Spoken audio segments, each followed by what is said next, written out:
The most valuable of all talents is that of never using two words when one will do, said Thomas Jefferson in the longest, most rambling speech ever. Just kidding. Jefferson chose his words wisely, and his advice is something that all of us can use in conversation every day.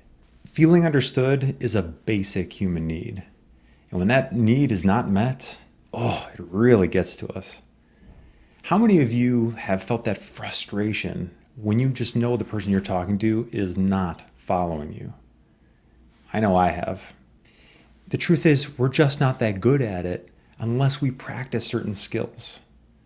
In this video, I'd like to tell you why using brevity and a slower pace will relax your listeners, help them understand you better, and actually bring out your wit.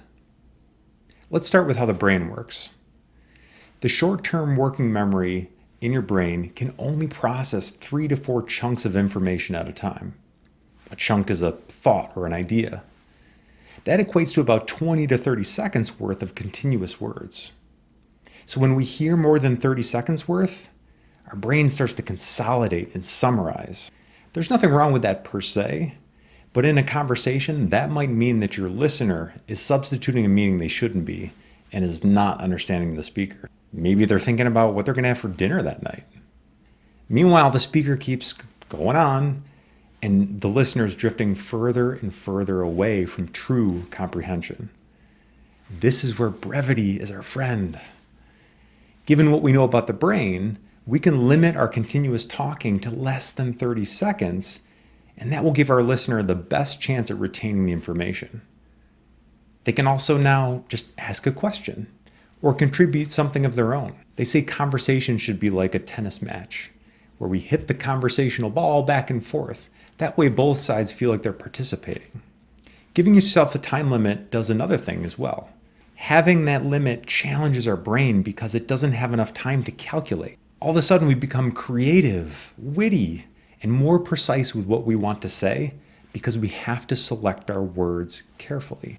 I don't know about you, but I work much better under a deadline. All right, so we've got this 30-second limit. Shouldn't I try to get as much information in as I possibly can? Don't I really need to express myself and get every key point in there? No, not if I want my listener to really absorb what I'm saying and just stay relaxed. It's like eating food slowly. You get a deeper appreciation of those flavors. If you hear words at a slower rate, you can absorb them easier. Your brain has more time to incorporate them into your interior world.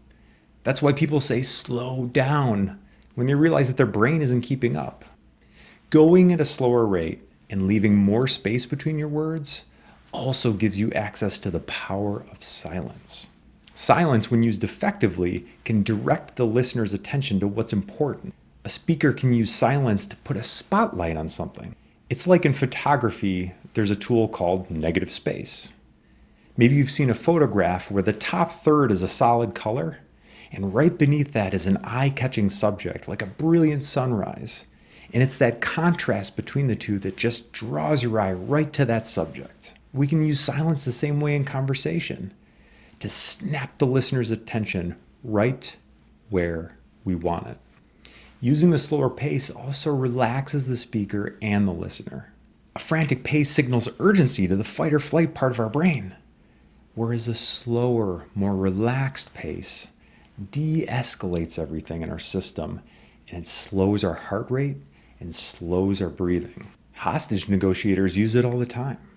And if they can use it in those high-pressure situations, so can we.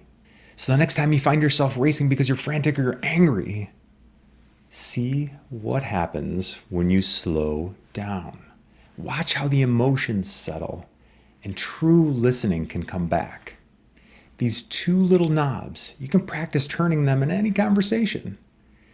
Less words, slower pace. Try it today. Try it for a week.